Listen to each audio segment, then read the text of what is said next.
Nathan Holden and LaTonya Allen had met in middle school and quickly became close friends. After a period of time, they would become romantically involved, and LaTonya soon fell pregnant at 15 years of age. LaTonya's parents were known to be very supportive members in the community of Wendell and did what they could to help their daughter through the pregnancy. Her mother, Anglia Taylor, was a much-loved pastor in the Zion Hill Holiness Church, and her father, Sylvester Taylor, a retired Vietnam vet, would use his time to do all sorts of jobs for the church and people in the community. When they found out that Nathan Holden would be the father of their daughter's child, Anglia, who was known to always be a positive woman and would look for the good in every situation, was very supportive and accepted Nathan as her own son. Sylvester, though, was much more critical of the boy. He was a strict man who would speak his mind and was not afraid to butt heads with people. He was incredibly protective of his family and wanted what was only the best for them. And unfortunately for Nathan, at this point in time, he did not fall into the category of what was best for Sylvester's daughter. Sylvester would say that he felt the young boy was arrogant and had a bad attitude, but despite these feelings,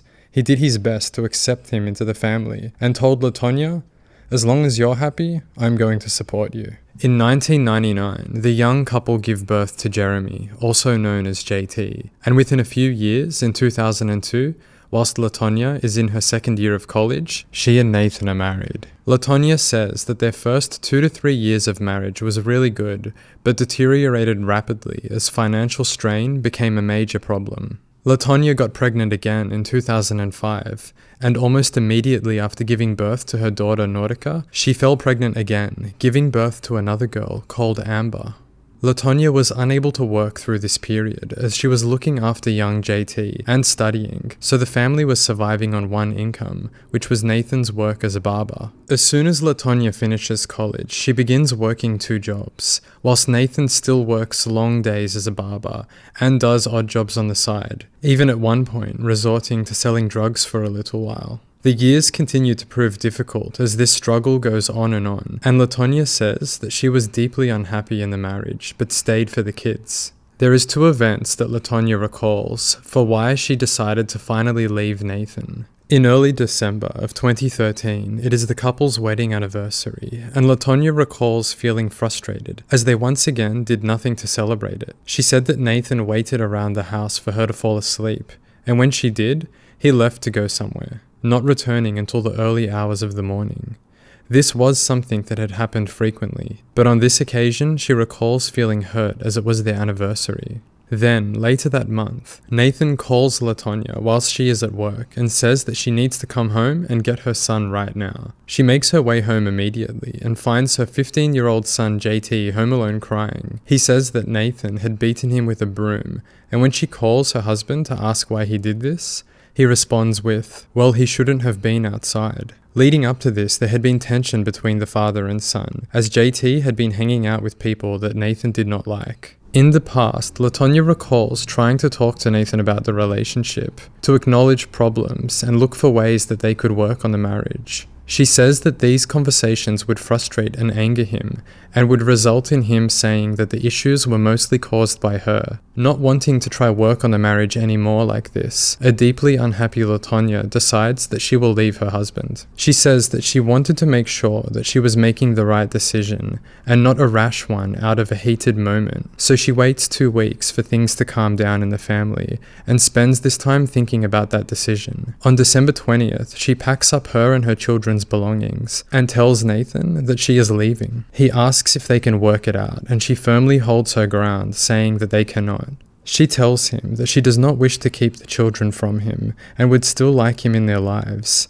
She discusses the possibility of joint custody with him, and then moves in with her parents. Over the next few days, despite having been beaten by his father, and admitting that he would prefer to live with his mother, JT opts to live with Nathan, and when speaking to social workers, the boy was said to have felt incredibly torn about this decision. He said that he blamed himself for the beating, and that he chose to live with his father because he felt that his mother had the support of her parents and family, whereas Nathan didn't have the same support network. The young boy wanted to try to be there to help his father get through this difficult period of his life. This decision was said to be so difficult for JT that he had even begun to see a therapist to assist him with his conflicted feelings. Ultimately though, he does end up staying with his father, and the girls with their mother at their grandparents' house. On January 1st, Nathan calls LaTonya in a rage, and he threatens her, saying that he is going to come to the house that she is living and will take his daughters forcefully. This phone call scares LaTonya, as she says it's the first time in her life that she's ever heard him angry like this. Due to this fear, the police are called, and when they arrive, they discuss that the family can file a restraining order to prevent Nathan from coming near the house. The next day, January 2nd, LaTonya is driving her children to school, but sees Nathan's vehicle waiting there. She turns around straight away and drops her children off with her father, and then drives to the courthouse to file the restraining order. Whilst LaTonya is in the building, she receives a text message from him saying, "What floor are you on?" LaTonya, feeling overwhelmed, leaves the building, and as she gets into her vehicle, Nathan pulls his truck up behind it so that she cannot leave. A confrontation occurs where Nathan is said to have been standing nose to nose whilst he yelled and swore at her, and from what she could tell, he is not angry about her being at the courthouse, but more so that she hadn't been answering his calls recently. LaTonya manages to convince him to have this conversation somewhere else, and he follows her as she drives out of the parking lot. Whilst they are driving, Nathan senses that LaTonya is trying to get away from him, and he drives alongside her vehicle, forcing her to run off the road. Another conversation between the two is had, and Nathan once again agrees to follow her. Whilst he is following her this time though, some text messages are exchanged between Nathan and LaTonya's brother, Sylvester Jr. The first text I received was on Thursday at 9:28, and it stated things are getting worse. Won't let me talk to the kids. When I saw that message, I immediately picked up the phone and called. He was very frustrated. He was mad. He was upset. And he just started apologizing. He was like, "I'm sorry, T. I'm really sorry." And then I remember verbatim that he said, "If I can't have the kids, nobody will." Maybe 3 to 5 minutes later, I received a text message that says, "I'm about to react. I am sorry." I responded back and said, "Do not be wise. Your reaction is only going to make things worse." Okay, and what was his response to that? Fuck it. Sylvester Jr. is very concerned for his sister's safety and tries to call her multiple times. She doesn't answer, so he begins to contact anyone that may know of her whereabouts. Friends, family, and even her child's school is contacted, as Sylvester Jr. alerts them all that he is worried LaTonya may be in trouble. Whilst this is happening, LaTonya is still leading Nathan to another location in their vehicles, and they park their cars in a parking lot. This is when I got out the car and things just started escalating from there, because he was just yelling. He was in my face, and I was trying to put the money in the machine, and I just kept dropping it because he's yelling at me. I'm nervous, and he's saying, "I don't know what I'm gonna do." He's like, "I don't know what I'm capable of doing right now." He's like, "I ought to punch you right now." And at that time, I'm trying to put my money in, and he had his fist just pressing it up against my face. And I was dropping my money, and the person beside me was trying to help me pick it up to put it in. I was just nervous at that time. That's when he began to make the threats. So once I paid the toll, we walked across the street, and I said, "I will talk to you, but I will talk to you right here in front of this police station." And I sat right there on the bench in front of the public safety building, and I was sitting there, and he was standing directly in front of me, and he was yelling at me the whole time. People were walking by. I couldn't say anything at that point. Pointing his finger in my face. It was scared. I was scared. This confrontation goes on for some time, and LaTonya is exhausted from it, so she attempts to get a break by saying that she would like to move to another location again. Nathan agrees to this, and the car convoy continues as he follows her to a different spot. As she is driving, she receives a phone call from someone at her child's school. He said that he was the resource officer from JT school, and that he had got a call from my brother saying that he asked me, "Where's Nathan?" And I was like, thinking, how did he know him? I said, "He's behind me, he's following me." He said, "Well, I got a call from your brother stating that he said he would kill you and the kids today, that it was going to all end today." He said, you need to go back downtown. You need to go to the police station. And I just started speeding downtown, and I was just weaving in and out of cars, and he's like speeding behind me, throwing up his arms. I'm just like, just follow me, just, waving him to just follow me. I pulled up in front of the public safety building. I just drove up, ran out, left my car there, ran out, and ran inside. And I said, my husband is trying to kill me. I need some help. And they took me to the back.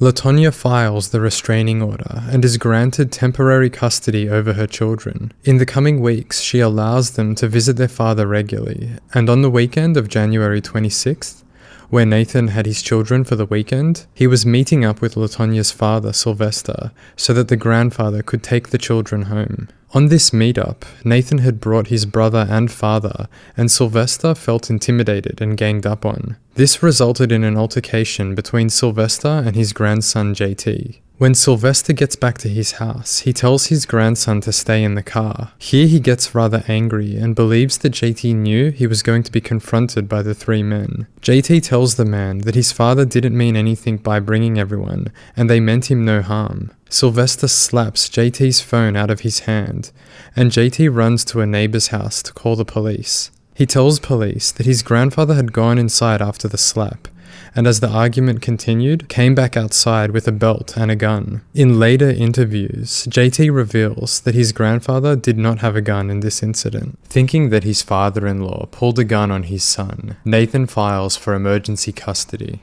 He is granted temporary custody of JT whilst the girls stay with LaTonya. This custody arrangement requires that Sylvester not be allowed any guns on his property, and because of this, any weapons that he owns are given away. This is now how the living arrangements play out for the next few months, where both LaTonya and Nathan have minimal communication with one another, other than conversations directly related to their children. This brings us now to the day of April 9th, 2014. LaTonya goes to work that morning around 6 a.m. and Nathan tries to call her, but she does not answer.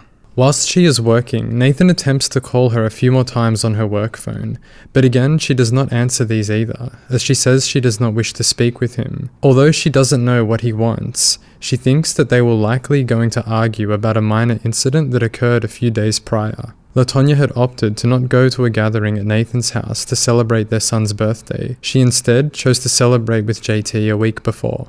The phone calls stop and LaTonya thinks no more of it. Her workday is finished and she gets home around 6 p.m, where her daughters are already there and said to be in good spirits. LaTonya is feeling unwell and goes straight to bed whilst her mother was preparing the girls for Bible studies. Anglia takes the girls out and LaTonya chooses to stay home, where her father comes into her room and checks on her a number of times. Nathan has picked up JT from school and takes him to his father's home for a little. At some point, he asks his son if he would like to go visit his mother, and JT excitedly says that he would. By this stage, LaTonya's mother returns home from Bible studies with the two girls. I was still laying down in the bed, and I heard them come in the house.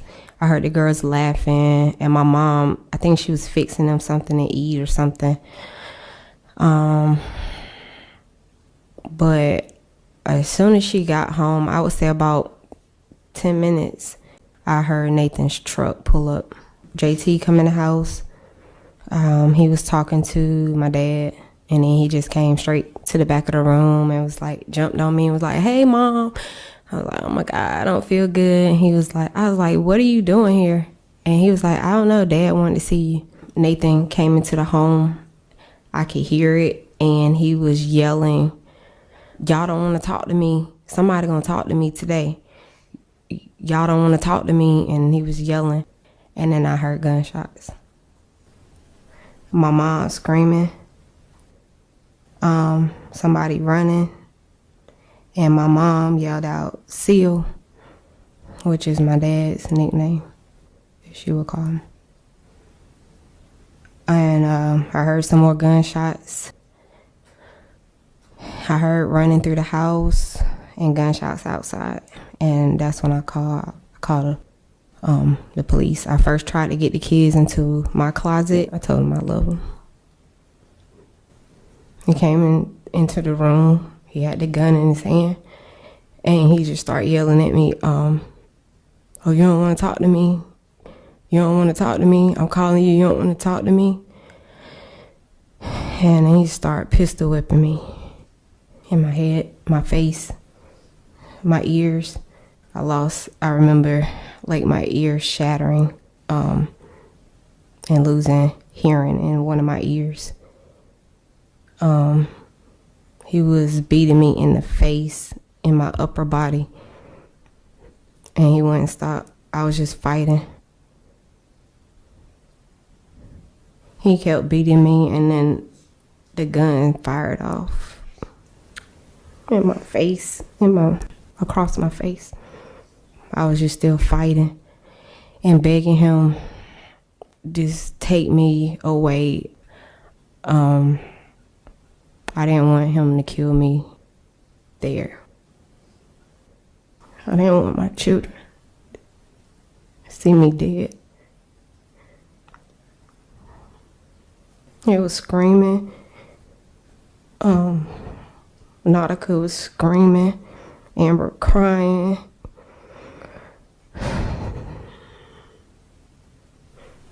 I was down on the floor. I remember being down on my knees, and at that time I had lost eyesight in one of my eyes, and he was still beating me in the head and in the face, and then he stood over me and shot me in my heart. Everything was real slow. I don't remember anything. I just remember going down, everything like in slow motion. Nathan leaves the scene with his children still hiding in the closet. JT contacts 911, and whilst waiting for help to arrive, he sits in the room with his mother, who is covered in blood. Police arrive less than 10 minutes after the call is placed, and whilst the first responding officer is driving towards the residence, Nathan's vehicle can be seen fleeing in the opposite direction. When I went up to the front door, I heard footsteps coming up to the front door. And when I knew I heard crying, I knew I had the right location. The front door was opened by a young black male and what appeared to be his two young sisters. I do remember when I first saw the oldest son, he looked like he was in shock a little bit. He was quiet, scared, and the two little girls were crying and upset. I remember holstering my weapon and grabbing the little girls and escorting them out, and I told it looked like their older brother, I told him to follow me quickly and to get behind my patrol car for safety. The young black male stated he left, and the young girls were crying, saying, "Help, help, my mommy is hurt, help." When we went inside to clear the residence, we found one subject to the left, non-responsive. That was later known to be Miss Taylor, Tanya's mom. I noticed in that far right bedroom was a young African-American female. She was kind of on her side, rolling around. I told her just to stay with me, and I saw a bullet wound right on her left chest. I told my partners I'm going to stay with her until EMS came. She had rolled back another way, where I noticed another bullet wound on her face. There was a bullet wound entry, but where it exited out her ear, there was a large amount of blood around her head area, and I saw some in the doorway, and I recognized who it was. I said, it's Tanya. I went to middle school and high school with her. She was gasping for air, and I remember her saying, I can't breathe, real faint. I was yelling on the radio to get EMS in that room as quickly as they possibly could. My focus was getting everybody, including Miss LaTonya, off of that scene and moving us away. So we were able to assess her quickly, get a quick set of vital signs, load her onto a backboard, put her onto our stretcher, and move her to our truck. When you arrive at Wait Med and a patient's been deemed a trauma, you're going to go into the trauma suite that they have there. So you'll be directed into that area and you meet a trauma team. She was somewhat combative and she tried to sit up And the only thing I really remember her saying was, I can't breathe, and then she vomited blood. Well, she was clearly in respiratory distress, and she had a hole just medial to her nipple, close to the nipple line level, so clearly we were worried about her heart, her lungs, major vasculature, and when bullets go in the left chest, one of the main things they do is collapse lungs. Well, once we saw the CT scan, there appeared to be some blood around her heart, and we immediately called the cardiac surgeon. Who was the cardiac surgeon in this case? Bolton, Dr. Bolton. This is the first time I ever recall receiving 3 pages simultaneously around the same person, so I did not bother returning them, just got in my car, started driving, and returned the phone call at that time. It was like a small canyon had been carved out of the surface of her ventricle. An analogy I would use is it's like opening up a fresh box of ice cream, and your first spoon you scrape across the top, and so that's basically what it looked like, where there's this canyon carved out of the top of her heart.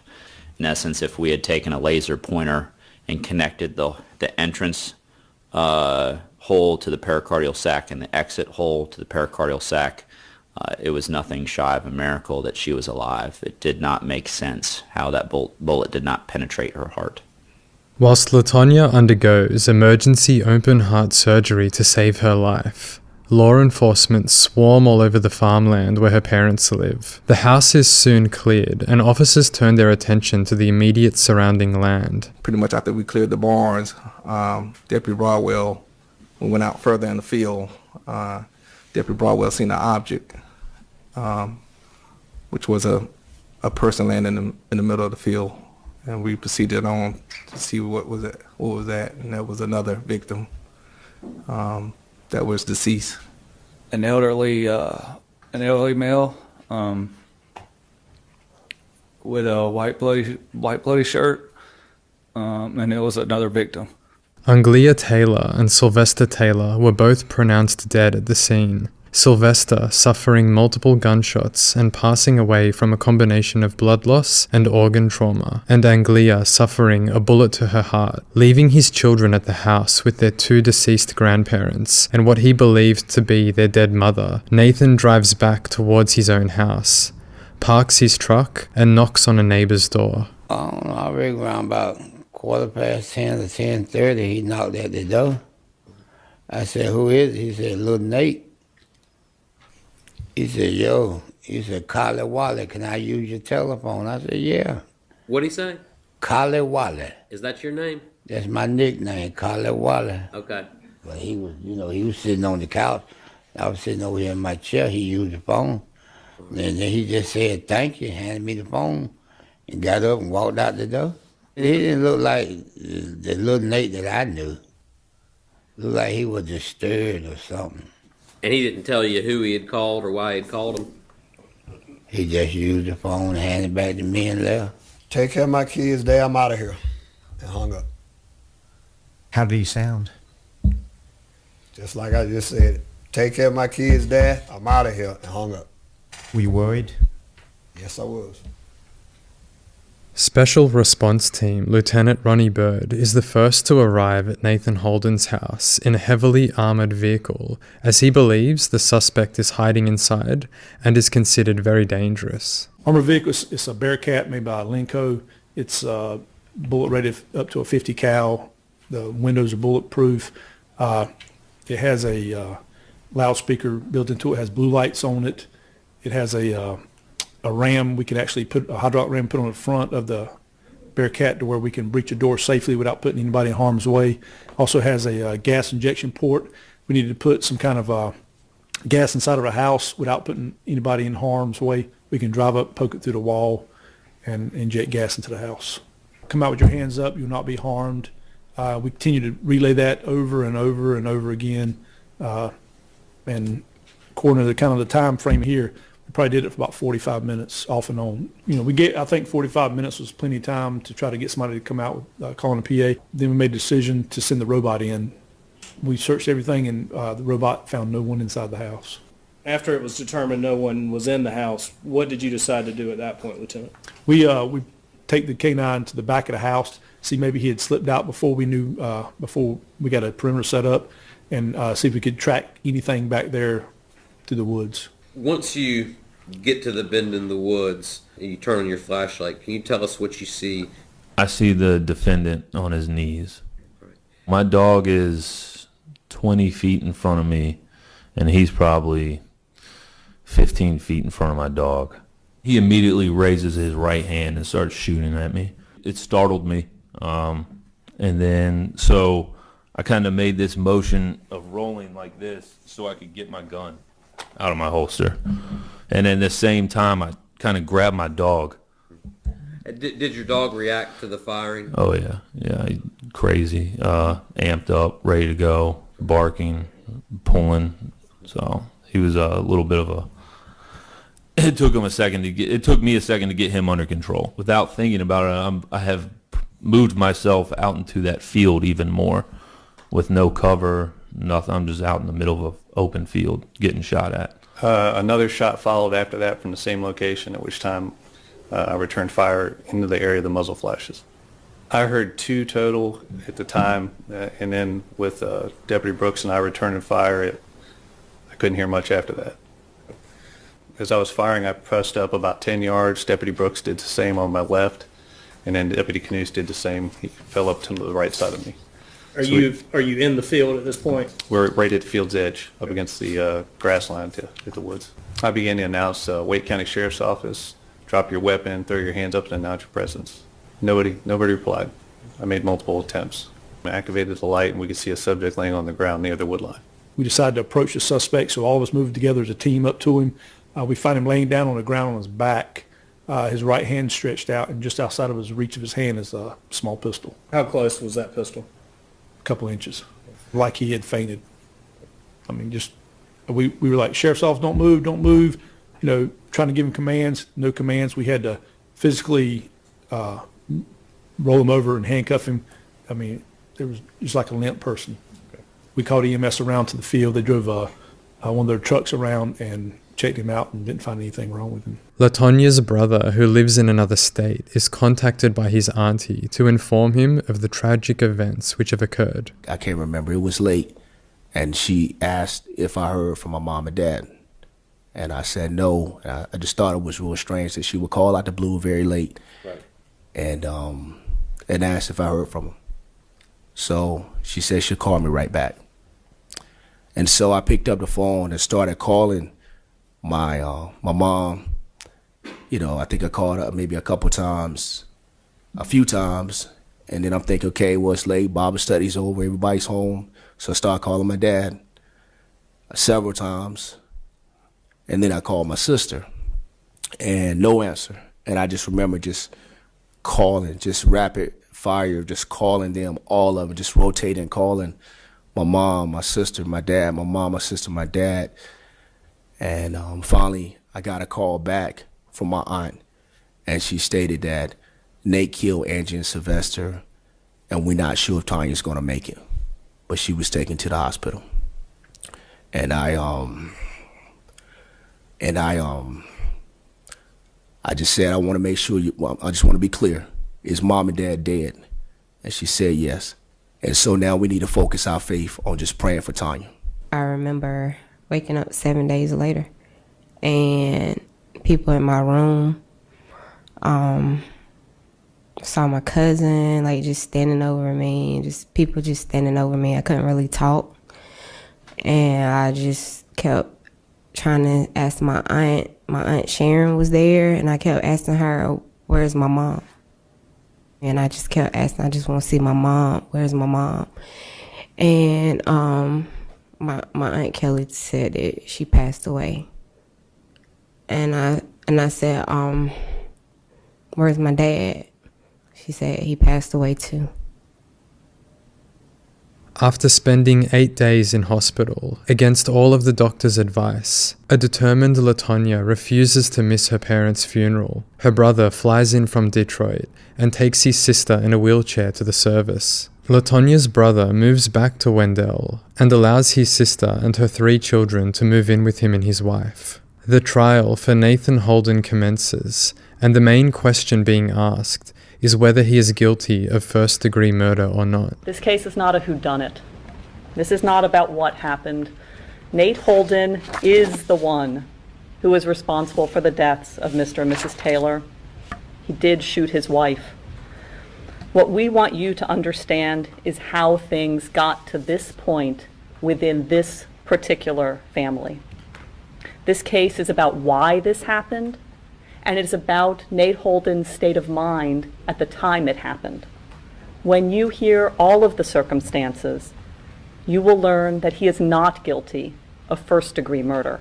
The defense works to prove that Nathan did not plan the shooting, that there was no premeditation, but rather this crime was the result of a man under pressure, one who was losing the only relationship he had ever known, and snapping in a moment of rage, which was fueled by a very tense relationship between he and his father-in-law. The defense argues that Nathan brought his son to visit LaTonya that night with no intention to leave his vehicle and definitely with no intention to harm anyone. They say that he was hoping, expecting her to come out and talk to him, as she hadn't been answering his calls that day. He had brought a gun with him because he was fearful of Sylvester Taylor, someone they paint as a hardened military vet that hated Nathan and had threatened his life on many occasions. When LaTonya didn't come out to talk with him, he snapped and went into a frenzied rampage where he didn't know what he was doing, storming the house and shooting all of the adults. In the state's closing, they say that this is not the case,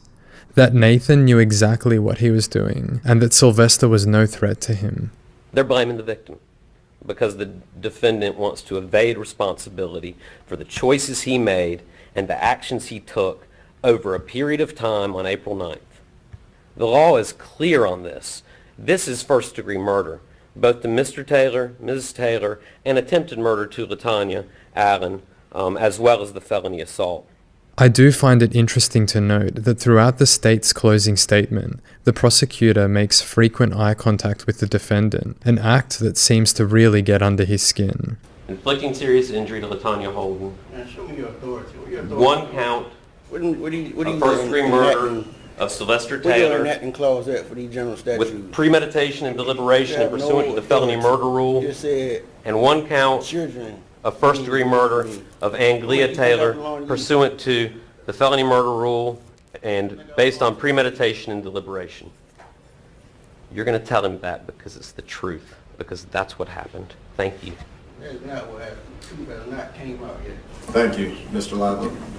Ladies and gentlemen, we're going to take a 5-minute recess, and then I'll bring you back and I'll read the jury instructions to you. That'll probably take about half an hour, and we'll break for lunch at that time, at which time you'll begin your deliberations. Just take 5 minutes to refresh yourselves. What official charges I've been asking for a whole while? You can't prove no official charges, can you? Can you show some official charges? Can you state that? Can you show me what Congress have allowed you power to do what you're doing? Can you show me what this is, none of this whole proceeding is unconstitutional? Can you show me that? Yeah, thought you'd get quiet. We're going to take a recess 5 minutes. It's nasty. It's nasty. The jury convicts Nathan Holden of first-degree murder, and because the prosecution was pursuing death, the penalty phase of the trial commences. Throughout this phase, the defense illustrates a picture of Nathan's incredibly troubled childhood, with the focus being placed on the difficult and violent relationship of his parents that he was forced to witness, and even at times break up. His parents would constantly fight over issues such as affairs that his father had had, and his mother's alcoholism and subsequent crack addiction. Would these fights involve hitting? Yes, sir. Would she hit you? Yes, sir. Would you hit her? Yes, sir. Did he hit you with his fist? And I hit him back with my fist. Okay, the both of you would hit each other? Mm-hmm. As a result of both your drinking and using crack, did you ever seek help? Yep, my son took me. Okay. 2 or 3 times. And where did he take you? The women healing place. Was that an inpatient rehab center? Yep. Yes, sir. And so was your son encouraging you to get help for these drug problems? Yes, sir. Are you still drinking? Occasional. What about using crack? Nope. Don't use crack at all now? Every now and then they gonna say I don't use it, but I don't use it like I used to. Okay. Just using crack now occasionally. Yeah, yes, sir. Can I touch him? Can I please just touch my son? I ain't gonna do nothing but hug him and walk back there. I need you to answer the question. I hear you. Okay. Thank you. That's all the questions I have. Anything further for the state? No, Your Honor. Thank you, ma'am. You may step down. In addition to the violence Nathan witnessed growing up, the defense also highlights 2 moments in his life where he sustained serious head injuries. Once when he was assaulted by another teenager who was wielding a baseball bat, an attack that rendered him unconscious, and another instance where a group of men broke into his house and attacked him, requiring him go to hospital for severe injuries to his head and face. The defense attempts to show the jury that violence was something which was present in his life since as long as he could remember, and this is what caused Nathan to snap the way he did. An expert psychologist is presented by the defense to testify as to what growing up with these sort of experiences can do to a person's mental state. Transgenerational violence in his family, the lack of any intervention early on to sort of mitigate that violence and to help Nate in his formative developmental years. It was bloody, it was violent, it resulted in people's faces disfigured, his mother's face disfigured, his dad being attacked. And growing up in an environment like that leaves you very uncertain and very incapable, in my opinion, to adequately grow into a person who's going to be able to sort of break the cycle, if you will, of that sort of dynamic without the correct intervention. Kids who are exposed to chronic violence in their families of origin, we know it changes their brain development. It recalibrates their sensitivity to violence and to aggressive acts.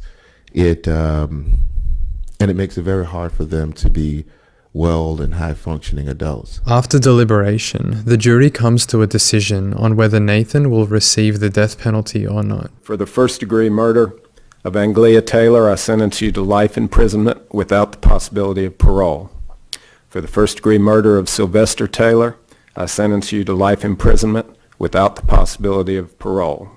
For the attempted first-degree murder of LaTonya Allen, I sentence you to 240 months minimum, 300 months maximum in the custody of Division of Adult. Whilst watching this trial, I found my mind frequently drifting to my own parents. 2 very loving and caring people who did their best to raise a young family with my sister and I, whilst juggling many of life's difficulties, working multiple jobs, studying, illnesses in the immediate family, and more. Despite everything, they always had done their best to provide and give my sister and I the best life that they could. They supported us when we ventured out into the world and welcomed us back when we failed and had nowhere to go. It's a version of unconditional love that I recognize very much so, and with LaTonya's family here, I couldn't help but to feel that this sort of love was present. Her parents supported their daughter when she became pregnant at such a young age, and did their best to help the young and struggling family in any ways they could. They welcomed this boy into their lives, and when the relationship failed,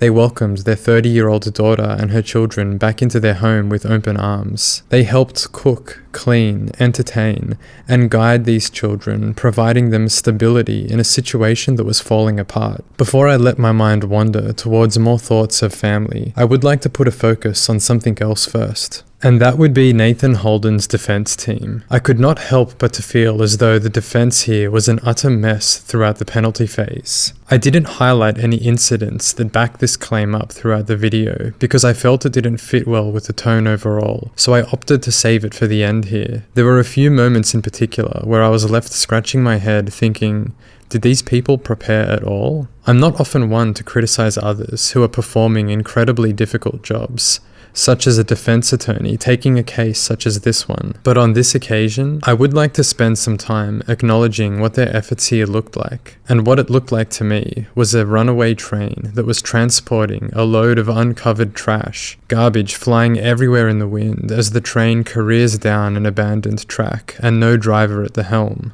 They exhibited many stutters and tripped up words during examinations, multiple back-to-back objections from the prosecution, and even a handful of times where the judge had to chastise them for not paying enough attention to the law that they are meant to be experts of. I don't bring this up to be mean, but because they tried so very hard to paint Sylvester Taylor as the bad guy throughout this penalty phase, the hidden villain that caused Nathan to snap. They tried to show to the jury that Nathan was just a messed up guy, being bullied around by this tyrant of a military vet, terrified that one day he might point a gun at him. And I do understand that a defense attorney needs to take whatever avenue they can to build their case, but in this instance, I personally found this argument to be more insensitive than it needed to be due to their outward unprofessional presentation. Keep in mind with the excerpts that I'm about to show you, these are all pulled together over the span of one day out of the entire trial. It's easy to make a person look worse than what they actually are with enough editing. So with the pieces that I'm showing you now, they do not represent the defense team's presentation in the trial overall, more so problems that they faced on one particular day. Did you know Sylvester Taylor? Yes, I did. And did you ever hear him say anything about Nate? Yes, he told me that. Your Honor, if we could be heard.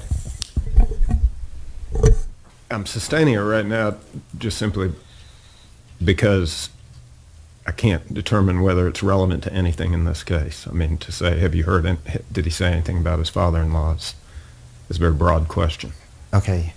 Did he ever make a threat towards... The question is whether did Mr. Taylor ever make a threat about little Nate? Objection. And to sustain. Okay. Hearsay.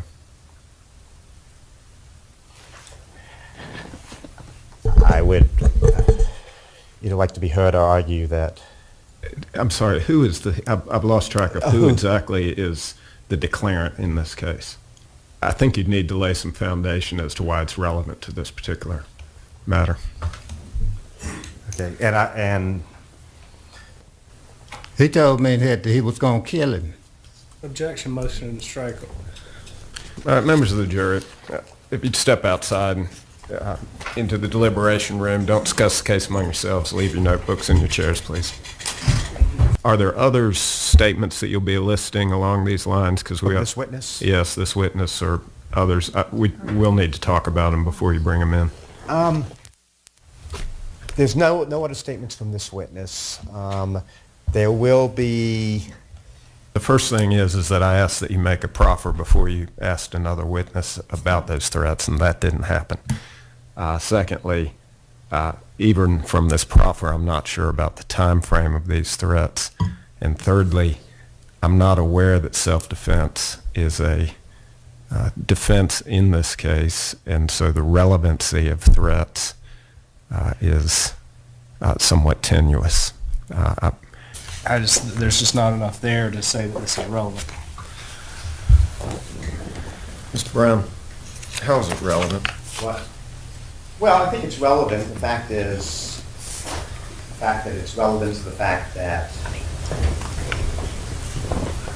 the defendant has heard that a person that he sees that day, who eventually becomes the victim, has made threats against him. There is absolutely zero evidence in this case that Sylvester Taylor had a gun.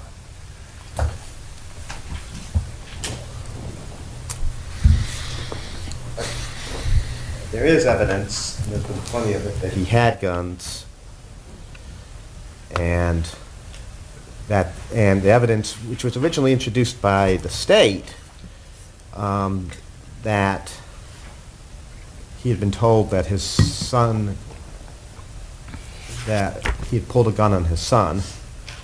All that goes to state of mind. Now, in their evidence originally, JT... Nathan's own words seem to conflict with this idea of self-defense when he stated, quote, "If she had just answered the phone that day, this wouldn't have happened," end quote. Everything that I've read and watched so far, despite the defense's efforts, paints Sylvester Taylor as a great man, and that his wife, Anglia, to be equally as great. People who have their own struggles and challenges, difficult lives and hard pasts, but nothing that made them anything other than humble, accepting, and kind-hearted. Two decent people who would give anything to ensure their children and grandchildren are safe and well, and it's apparent throughout the testimonies of their family how much people loved and respected them, especially their children. There was that moment from LaTonya's testimony where she says that she wakes up from 7 days in hospital and her first thought centers around her parents. I couldn't help but to feel that right then she was a little scared girl, looking for the comfort of a mother's hug to let her know that through this whole ordeal, everything will be okay. I wonder how this will affect those 3 young children. How for years and years, their father would have been their trusted protector. I think about how hurt JT must feel, the man that he loved so much that he sacrificed his own comfortable living situation to make sure that his father would be okay. Nathan made this decision, and in one night, his actions brought more harm to their young lives than one could ever imagine. Whether it was sparked by a moment of rage or premeditation, whether Sylvester had made him feel uncomfortable and not good enough, this will never not be anything other than a tragedy. All families have their problems. All families struggle and suffer through their own unique battles. Some families are tight and others are not. But what is meant to be a constant, irrelevant of the external situation, is the love that parents share for their children. The world is not perfect and not everyone has good parents. But in saying that, it is not often that I see a parent cause such destruction to their child's life in this way. It's heartless. And what I wonder is, who is Nathan deep down? How does he feel about what he did, the pain he caused? Is he cold-blooded, or will he take this with him through his journey through the prison system, one that will span the rest of his life, and remember each and every day that he destroyed something that so many people would give anything to have? I had begun writing more surrounding my thoughts and feelings of family, but I decided to leave it there to let someone else speak. Amongst the victim impact statements, there was one which really stood out to me, words from a man that really struck a chord. And as you may have seen in previous videos that I've made, I feel it's sometimes better to end with words from a loved one who actually had the pleasure of knowing these people, rather than the words that could come from me. This is the son of Sylvester and Anglia Taylor, and the brother of Sylvester Jr. and LaTonya.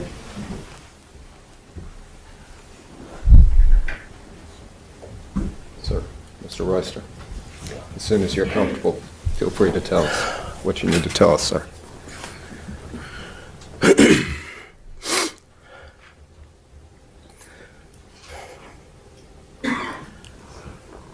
I've been through a lot of stuff, but losing my daddy and Angie, the way they left here, is by far one of the worst things I've ever experienced in my life.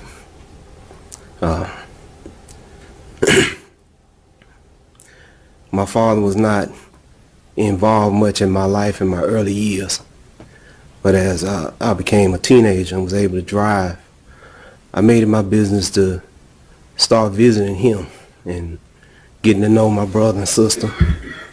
And it was a joy to my heart because it began to fill a void that I had felt all of my life. And the older I got, the more I visited, the more I spent time with them, the more I understood myself. I was raised by a Vietnam veteran. The man that raised me was a Vietnam veteran. So as I got to know my dad more, I saw the total similarities between the two of those men. So I understood my father more because I had learned to understand the man that raised me. And why do I say that? A picture of my father's been painted in this courtroom that he was just some monster. And I beg to differ that tremendously. My father had much love in his heart for everybody. He would bend over backwards to help anybody. He would give you his last dime if you needed it. I remember times when Nate and Tanya needed a car or something to drive, and he would give up one of his. He did that on numerous occasions. We stayed in contact all the time. We talked almost every day, sometimes 2, 3, 4 times a day, depending on what was going on. My dad became my best friend.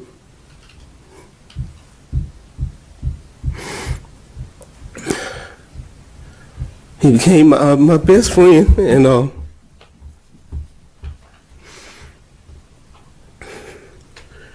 I saw the heart of gold that has been neglected to be talked about in this courtroom during this case.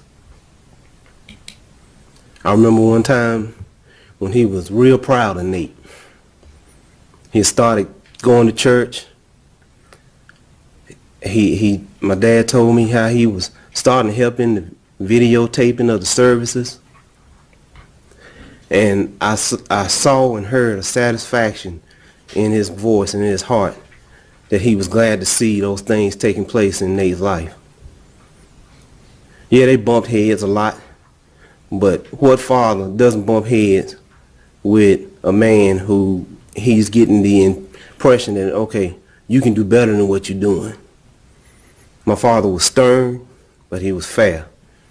He had a low tolerance for foolishness, but he had a great big heart that would turn around and help you the moment you showed that, hey, I want to make a change. I want to do something different. I want to do something worthwhile. This loss has left such a big hole in my mornings because we talked every day. After I would talk to my mother, I would call him, and these conversations would always start off with a laugh or something funny, or talking about the eggs and coffee that he and I both were enjoying in 2 different places. I can remember one instance where I was passing through Roseville on the way to a job site and called him, and he said, "Where you at?" I said, "I'm passing through Roseville." I said, "Where you at?" He said, "Under the church." I said, "What?" He said, "Come on by here." So I went by there, and it was 98 degrees, and he was at that church by himself. He had the floor jacked up, and he was replacing the floor joists where they had rotted and the floor had sunk on the front side of the church by himself. That's the Sylvester Taylor that I knew. And to lose a man like that on my birthday was the biggest blow I've ever experienced in my life, just 3 hours after I talked to him. Don't really know what else I can say. But being that you have the chance to live more of your life, I know that they would want you to get your heart right with God. Thank you, Mr. Royster. Thank you, sir. Thank you. Anything further, Mr. Lively, Mr. Waller? Your Honor, that's